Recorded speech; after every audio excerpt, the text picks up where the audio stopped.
Hello again guys, I hope you had a good Christmas. It's Matt, David and Ali here, and thank you for choosing to get your gaming news here at Livewire. We have more of the For Honor news series today. We are once again going to go into a bit more detail about the classes in the game, so be sure to let us know in the comment section of your favourite class, and if you've noticed any counters, strengths or weaknesses of various classes from the test and gameplay. In this video though, we are continuing with the Knights faction, and in particular the Peacekeeper class, which is coming up straight after this.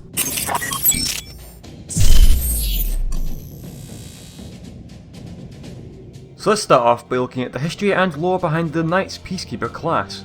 When war ends, it is the silent blade that keeps the peace, and these silent blades are known as the Peacekeepers. The Peacekeepers keep order by eliminating troublemakers, but in time of war, the Peacekeepers' true talents are brought to the battlefield.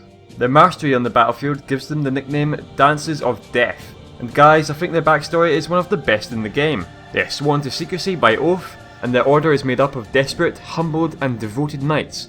They seem to hold all the knowledge of the Knights faction, having the ability to tear down legends and legacy, or create them, which I think is very cool.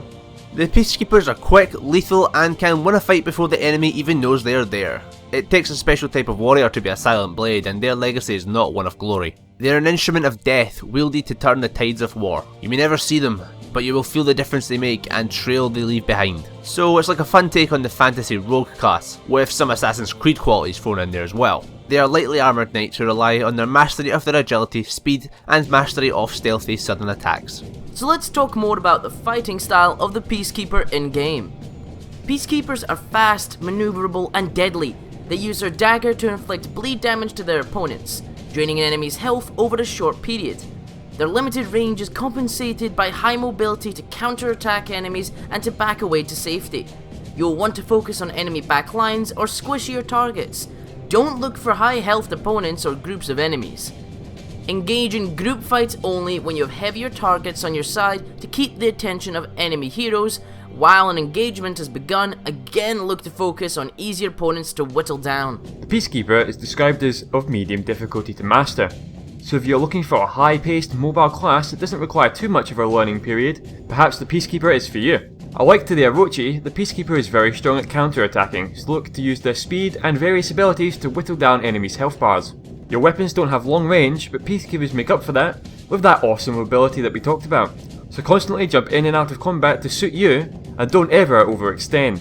So now we'll talk about some of the special capabilities of the Peacekeeper. So what are they? The sheer speed of the Peacekeeper lends to a fast-paced attack, so if you can land these hits, expect fast, frequent kills. You can use your dagger to add the additional bleed damage to finish off or deter enemies, and you have the all-important deflect ability as a big counter to opponents, giving you an upper hand in combat situations. The weapon a Peacekeeper wields is a sword and dagger combination. What they lack in range, they make up for in speed and counter-attacking capability. And yes, you can customize each of those weapons separately. One of the most interesting points of the Peacekeeper's armour is their hood and mask. You can fully expect some awesome variants to customize, leaving the Peacekeeper to become one of the coolest classes to customize in my opinion. Part of me wants to see a legendary outfit for these guys that's like an assassin from Assassin's Creed. That would be awesome. Okay then guys, thanks for watching this video of the For Honor sub-series, where we are taking a look into all the classes that have been announced so far in For Honor. Look out for more coming soon. If you enjoyed this video, remember to hit that like button and comment your thoughts on the series below.